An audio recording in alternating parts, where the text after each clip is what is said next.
ডাকসু নির্বাচনের রোডম্যাপ দিল ঢাকা বিশ্ববিদ্যালয় প্রশাসন। সকালে এক বিজ্ঞপ্তিতে জানানো হয়, ভিসির পরামর্শে মে মাসের প্রথমার্ধে গঠন করা হবে নির্বাচন কমিশন, আর মাসের মাঝামাঝিতেই প্রস্তুত হবে ডাকসু নির্বাচনের ভোটার তালিকা। বিশ্ববিদ্যালয় উপাচার্য চিফ রিটার্নিং অফিসার ও রিটার্নিং অফিসার নিয়োগ দেবেন বলেও জানানো হয় বিজ্ঞপ্তিতে, আর কমিশনের নির্বাচনের দিনক্ষণ নির্ধারণ করবে।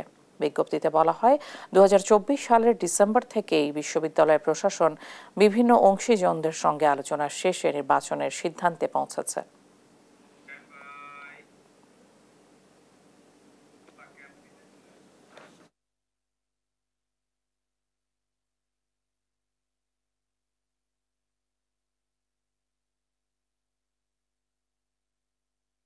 ডাকসু নির্বাচনের রোডম্যাপ দিল ঢাকা বিশ্ববিদ্যালয় প্রশাসন।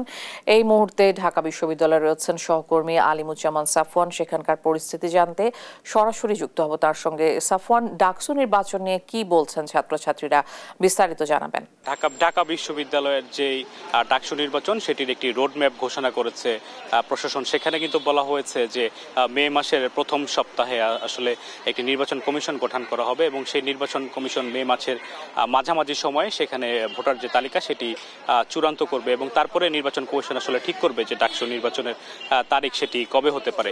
তবে এর মধ্যে আমরা ঢাকা বিশ্ববিদ্যালয়ে আসলে শিক্ষার্থীদের সাথে কথা বলেছি, তাদের মিশ্র প্রতিক্রিয়া রয়েছে। তারা কিন্তু এই জুলাই অভ্যুত্থানের পরপরই তারা কিন্তু চেয়েছিল যে এক মাসের মধ্যে যত বিশ্ববিদ্যালয়গুলো রয়েছে সেগুলো ছাত্র সংগঠনের যে নির্বাচন সেটি কিন্তু তাদের করার কথা ছিল এবং দীর্ঘ আন্দোলনের পরে কিন্তু অবশেষে সিদ্ধান্ত আসলো। আজ ঢাকা বিশ্ববিদ্যালয় প্রশাসন কিন্তু ডাকসুর যে রোডম্যাপ সেটি ঘোষণা করলো। তবে শিক্ষার্থীদের মধ্যে আসলে যেটি জানতে পেরেছি আমরা, শিক্ষার্থীরা যেটি বলছে যে আসলে তারা তাদের বিপক্ষে গেছে, কারণ তারা চাচ্ছিল যে দ্রুত সময়ের মধ্যে সেটিকে আসলে ঘোষণা করা হতে পারে। তো একজন সাথে যদি কথা বলতে চাই, তা আপনারা তো চেয়েছিলেন যে মেয়ের মধ্যেই নির্বাচনটা হওয়ার জন্য, তো সেটি তো মনে হচ্ছে যে হবে না, তো কি মনে করছেন? যে আমরা তো চেয়েছিলাম যে আগস্টের পরবর্তী সময় দ্রুততম সময়ের মধ্যে ইলেকশনগুলো হবে, কিন্তু যখন 5-7 মাস চলে গিয়েছে, 4-5 মাস, কিন্তু ইলেকশন আয়োজনের ব্যাপারে বিশ্ববিদ্যালয় প্রশাসনের কোনো পদক্ষেপ নেই।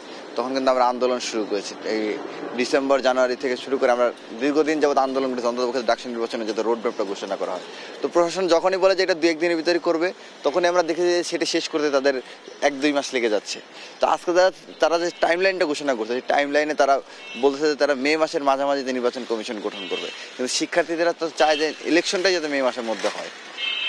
তো আবার বিশ্ববিদ্যালয় প্রশাসন যেটা বরাবর বলে আসছে সেটা কিন্তু তারা রক্ষা করতে পারে। মেয়ের মধ্যে নির্বাচন নিয়ে কতটুকু আশাবাদী আপনারা?